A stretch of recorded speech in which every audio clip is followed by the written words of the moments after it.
Bonjour, alors on va s'intéresser dans cette vidéo à la gravitation universelle. Alors, la gravitation universelle, c'est une des interactions fondamentales de l'univers. Elle s'exerce à distance et est attractive. Ici, la pomme est attirée par la Terre.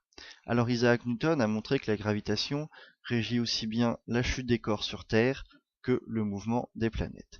Elle s'exerce donc sur tous les corps de l'univers, d'où le terme gravitation universelle. Alors on va considérer deux corps à répartition sphérique de masse, le corps A de masse MA et de centre de gravité CA, et le corps B de masse MB et de centre de gravité CB. Ces deux corps A et B exercent l'un sur l'autre des actions attractives, on dit qu'ils sont en interaction.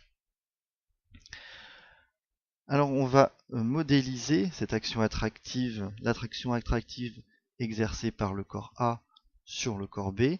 On va modéliser ça par une force que l'on va noter F de A sur B. C'est la force d'attraction gravitationnelle.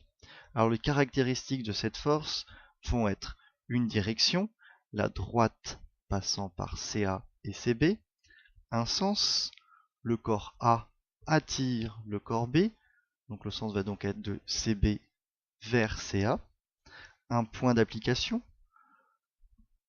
donc cette force s'exerce sur l'ensemble du corps B, mais on va représenter cette force au point d'application CB. Alors on va représenter cette force F de A sur B par une flèche, et donc on note F de A sur B avec ici surmonté d'une petite flèche. Vous reconnaissez le symbole du vecteur déjà rencontré en mathématiques.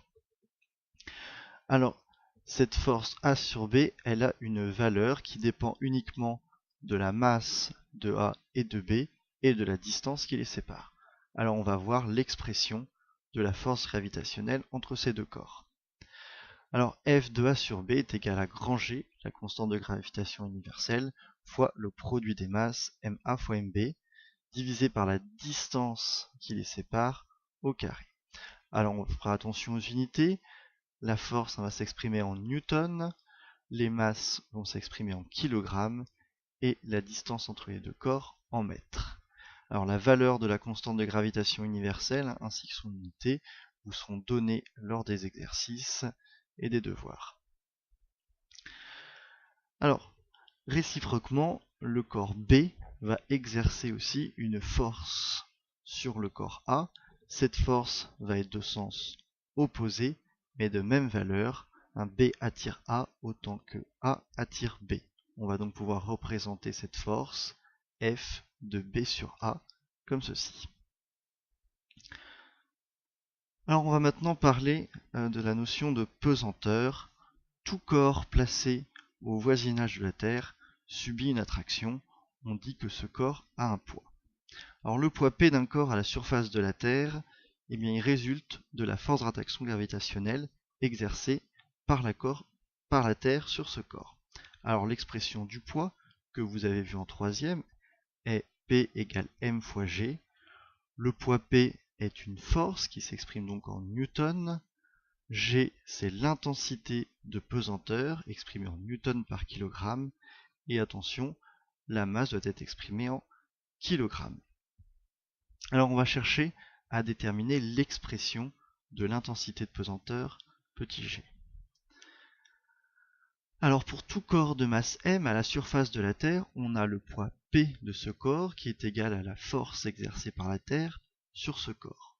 Le poids P est égal à la masse fois g terre, l'intensité de pesanteur de la Terre, et l'expression de la force de la Terre sur ce corps est égale à g fois la masse de la Terre multipliée par la masse du corps divisé par la distance au carré entre le centre de gravité de la Terre, donc le centre de la Terre, et le centre de gravité du corps.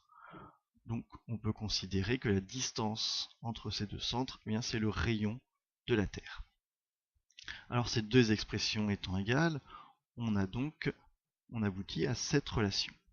On va pouvoir simplifier par la masse du corps et on obtient ainsi l'expression de l'intensité de pesanteur terrestre.